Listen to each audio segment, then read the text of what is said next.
মুসলমান ভাইরা আমার, আমাদের সমাজের মধ্যে আরেকটি ভয়ঙ্কর নৈতিক অবক্ষয় শুরু হয়ে গিয়েছে, সেটা হচ্ছে বাল্যপ্রেম।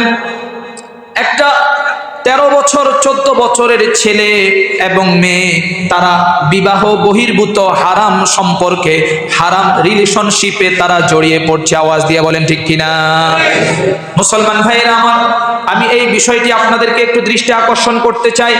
আমাদের সমাজের মধ্যে কেউ যদি গুনাহ থেকে বাঁচার জন্য প্রাপ্ত বয়স্কা এবং প্রাপ্ত বয়স্ক নারী ও পুরুষ তারা যদি আল্লাহর নির্দেশ পালন করে নিজেদের লজ্জাস্থানকে হেফাজত করার জন্য বিবাহ করে, তাহলে আমাদের সমাজের ভিতরে কিছু নারীবাদী আছে, কিছু নাস্তিক আছে, তারা বলে এটা বাল্য বিবাহ হয়েছে, এটা অত্যাচার।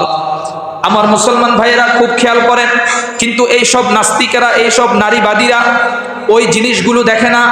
যখন আমাদের অবলা 13-14 বছরের মেয়েটি এবং 15-16 বছরের ছেলেটা পার্কের মধ্যে বসে বসে বিবাহ বহির্ভূত সম্পর্কে জড়িয়ে তারা আল্লাহর নাফরমানিতে লিপ্ত হয়, তখন তাদের মুখ বন্ধ থাকে। ঠিক কিনা? আওয়াজ দিয়ে বলেন। অথচ উচিত ছিল বাল্য বিবাহের বিষয়ে যতটা সচেতন থাকার দরকার তার চেয়ে বেশি বাল্য প্রেম সম্পর্কে সচেতন থাকা।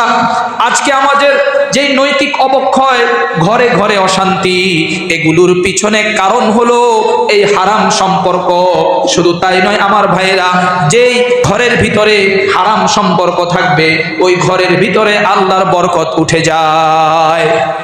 মুসলমান ভাইরা আমার, আল্লাহ রাব্বুল আলামিন সূরা বনী ইসরাঈলের 32 নম্বর আয়াতের মধ্যে বলেছেন, ওয়ালা তাকরাবুজ জিনা ইন্নাহু কানা ফাহিশা ওয়া সাআ সাবিলা। তোমরা ব্যভিচারের কাছেও যেও না, নিশ্চয়ই তা অশ্লীল এবং নিকৃষ্ট আচরণ। আমার মুসলমান ভাইরা, আজকে এই যে যুব সমাজ এবং যুবতী বোনেরা ধ্বংসের ধার প্রান্তে চলে গিয়েছে, ওই সব অভিভাবকরা এর জন্য কাল কিয়ামতের দিন দায়ী থাকবেন। যে সব অভিভাবকরা তাদের সন্তানদের ব্যাপারে কোনো প্রকারের ভ্রুক্ষেপ করছে না।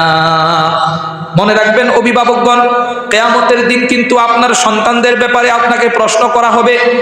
রব্বুল আলামিন প্রশ্নের জবাব দেওয়া ছাড়া আপনাকে সামনে এগুতে দিবে না। এই জন্য এখন যদি সময় থাকতে সতর্ক না হন, কিন্তু এই সন্তানরাই আপনাকে কাল কিয়ামতের দিন জাহান্নামে নিয়ে যাবে।